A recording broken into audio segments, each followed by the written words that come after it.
स्त्री कैसी होनी चाहिए? पुरुषों को हमने बता दिया कि मैं इतना कमाऊँगा, मैंने पति परमेश्वर पे सवाल ले लिया, पर एक जो पत्नी होती है, वो कैसी होनी चाहिए? श्रीमद् भागवत तृतीय स्कंद, थर्ड कैंटो। मैं जिनके पास भागवत नहीं है, मैं इस कथा के इस इंटरव्यू के माध्यम से कहना चाहूंगा, भागवत आप लोग लीजिए। भागवत जीवन की शिक्षा देता है, हमें सिखाता है जीवन जीना। भागवत तृतीय स्कंद, बहुत सुंदर वर्णन आता है कर्दम मुनि और माता देवाहुति का। देवाहुति मनु महाराज की पुत्री है और सुंदर इतनी है कि जब देवाहुति को देखते थे ना देवलोक के निवासी, तो वो भी मूर्छित हो जाते, इतनी सुंदर। और कर्दम मुनि फक्कड़ बाबा, एक नंबर की कुटिया बना के रहते थे, कुटिया बना के रहते थे। मनु महाराज अपनी पुत्री को, अपनी कन्या को कर्दम मुनि को देकर के आ गए। कर्दम मुनि का विवाह हुआ, तपस्या करने चले गए। लोग हनीमून पर जाते हैं, कर्दम मुनि तपस्या करने चले गए। आश्चर्य। तो फिर तो उसको वकील को भेजना चाहिए था कि अब तुम और हम, हमारे रास्ते जुदा जुदा।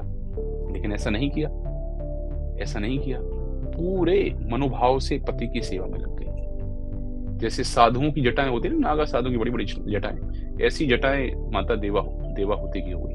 और बहुत बड़े बाप की लड़की है, बहुत मनु महाराज की लड़की है, जो मनवंतर में शासन किया करते हैं। खूब सेवा करी और परिणाम क्या निकला? परिणाम निकला भगवान उनके पुत्र बने, भगवान कपिल देव उनके पुत्र बन करके आए। ये परिणाम निकला। तो ये पति पत्नी के संबंधों की महिमा है, पति पत्नी के तपस्या की महिमा है, उनके जो आचरण की महिमा है कि भगवान साक्षात। आप बताइए, भगवान यहाँ तो किसी स्त्री पुरुष के माध्यम से इस संसार में प्रकट होते हैं ना, कहीं और ऐसे तो प्रकट होते नहीं है, वहीं उसी माध्यम से आते हैं। तपस्वी माता, तपस्वी पिता। तो स्त्रियों की क्या स्थिति है?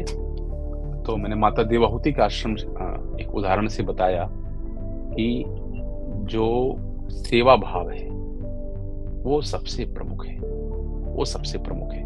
लज्जा कहते हैं स्त्री का आभूषण है, लज्जा। स्त्री का आभूषण लज्जा है, उसका जो सेवा का भाव है वो प्रमुख है। और उनकी अपनी कुछ जिम्मेदारियां, जैसे माता, जैसे कई बार मैंने इस विषय में बात की है कि आप हर महीने 50,000 रुपए की आय रख लीजिए, फिर भी वो आपके बच्चे को वो संस्कार नहीं दे सकती जो आपकी पत्नी, आपकी माता। आप 50,000 महीने का कुक रख लीजिए, लेकिन जिस स्नेह, जिस प्रेम के साथ आपकी पत्नी, आपकी माता भोजन बनाएगी, उस स्नेह के साथ वो कुक भोजन नहीं बना सकता है। तो स्त्रियों की बड़ी महिमा है।